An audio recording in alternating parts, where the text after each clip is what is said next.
for the culture, right? For the culture. That is what it's all about. The Vancouver Canucks winning games at the end of the season after being formally eliminated by the Stanley Cup Playoffs. They gotta do it for the culture, right? You know, I'm not gonna express any excessively opinionated commentary as to whether or not it's a good thing or a bad thing that the Vancouver Canucks have found ways to win after formally being eliminated, but that's what we're greeted with.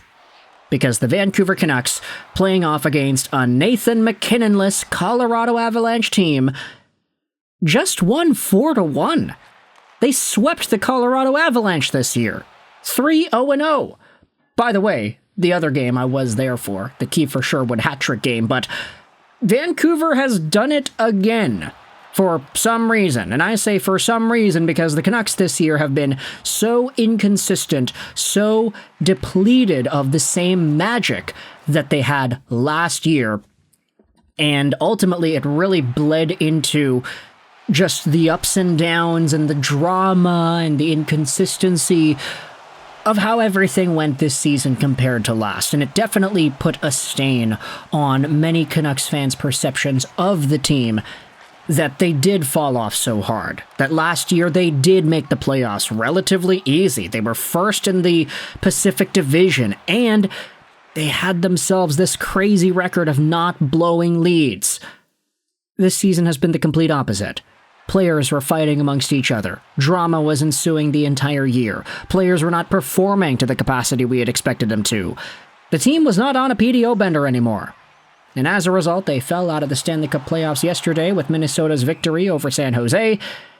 And ever since the elimination, Vancouver has started playing some very good hockey. Now, I know it's been one sample of a game. But for some reason, you know, this Colorado-Vancouver game, I feel like this is one of the best games the Canucks had played all season long, just in terms of how they controlled the pace and how they were able to make sure of their opportunities, how they didn't break, how they were getting shots.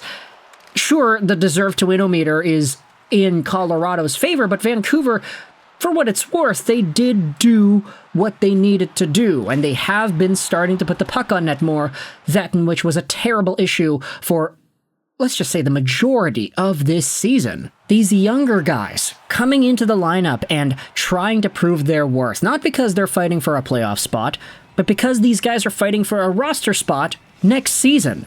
Because guys like AATU RATY and ELIAS PETTERSSON do not want to start in the American Hockey League. I mean, it's been working. ELIAS PETTERSSON is like the new Nikita Zadorov going out there with his physical tools, just plummeting guys and making sure that they don't have an easy go to the front of the goal.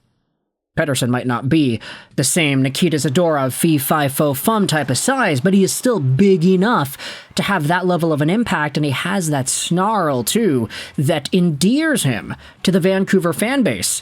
AATU RATY scored yet another point today. That guy keeps on scoring. Goals, assists, and everything in between. If we head over to his game log, I mean, AATU RATY, in his most recent 10 games, has himself 8 points, and that's a very good point production pace. Do the math over 82, and that is on pace for a 65-point campaign. Now, do I think if AATU RATY played the full season, he'd do that? He'd get 65 points at 22 years old? Probably not. But the fact is, this is a guy who has been showing some of the best pro hockey he has ever played the past few weeks or so. He got an assist today. Not to mention the supporting staff. Jake DeBrusk scored again. Kiefer Sherwood got multiple points. The D were getting involved in it too. Forward, Marcus Petey, Philip Pronik, all getting assists. No Quinn Hughes point in this one. And the Vancouver Canucks walk away with an easy-looking 4-1 win. I don't know, like, easy, okay, they had some chances. The Colorado Avalanche did get a few significant opportunities at the end of the first and the start of the third, but Kevin Lankinen, okay, he hasn't been overworked like he had been lately before Thatcher Demko came back. He's in the crease, he's looking relatively good again. A lot of people were crapping on Kevin Lankinen because when he signed his extension, that's when he started to play poorly. But it was like, hey, they had no choice. They had to play him every single game, and that's why he was playing poorly, because he wasn't getting any rest. Now Demko's back, and it's like, okay, Lankinen can start to ease his way back into it. And now, .969 save percentage against Colorado, only 1 goal against and 32 shots against. That's really good. I don't know what it is, man. It's for the culture. Not even Quinn Hughes. You're not getting involved in these points. There's no Elias Pettersson. Filipino's not in the lineup. The team's missing their top 2 centers. They traded away JT Miller, and they're still finding ways to look reasonably fine. Winning against Dallas in a crazy comeback. Winning against Colorado here. They looked competitive against Vegas the other day, too. I mean, what else is there to say? The Vancouver Canucks becoming good at this stage of the season after they get eliminated. This is exactly what we knew was going to happen. Right? For the culture, folks. For the culture. Not to mention, you want to talk about culture? You want to talk about hard to play against? Elias Pettersson and Logan O'Connor getting into it? Oh yeah. That guy is a new brute for the team, who just happens to be able to play some very solid defensively minded hockey too. Elias Pettersson has been a total gem, a 3rd-round draft pick diamond in the rough that none of us really expected to be this good. We all thought, oh yeah, this guy's a funny draft pick because of the memes, because his name is the same as Elias Pettersson. But it's like, nah, this guy's actually really solid at playing hockey. Let's talk about the goals here before we end off this video. First goal of the game scored in the second period. It's Jake DeBrusk, who tips in a Kiefer Sherwood shot. Really nice play there as Sherwood drives down the left side, centers it, and DeBrusk, he tries to shoot it, but it's not really a proper shot. It's just more of a tip. I mean, it's just kind of a pop up and over the goal line and over the goalie's hand there. So it's not really a shot, but it's a tip on goal that finds its way in. It's 1-0 Vancouver. Really nice play there, Sherwood and DeBrusk. Second goal of the game, just 3 minutes later, it's Kiefer Sherwood. There you go. So Sherwood with 2 points in 3 minutes in this game. As Derek Forbort throws the puck into the neutral zone, it's held up by Dakota Joshua, who throws it over to Sherwood. He throws it towards the goal. He shoots. He scores. Beautiful goal there to beat Mackenzie Blackwood once again. And for me personally, I have Mackenzie Blackwood on multiple of my fantasy teams, so I was low-key pulling for Colorado to take the dub. But then again, beggars can't be choosers, because 3 out of my 6 opponents in the finals in this week in fantasy, they all have Nathan MacKinnon. So I was like, okay, thank the hockey gods that guy's not playing today.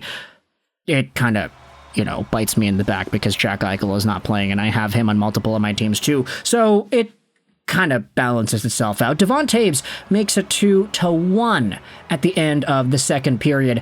Just a weird play where you've got Charlie Coyle at the point and Devon Toews right in front with the tip in. It's like these guys switch spots, but Coyle the long shot, Devon Toews in front for the tip. It beats Kevin Lankinen, and it's 2-1. In the third period, Vancouver survives the onslaught of Colorado chances and ultimately extend their lead 3-1 at the hands of Dakota Joshua. It's AATU RATY who wins himself the face-off. The puck finds its way over to the blue line. Shot made, rebound, out in front, and it is Dakota Joshua on the doorstep. It's all started because AATU RATY wins the face-off, and he gets the primary assist because he tapped the puck after Marcus Pettersson blasted it towards the goal. AATU RATY, man, this is what we're talking about. He's been such a good player, and that's a great example of it.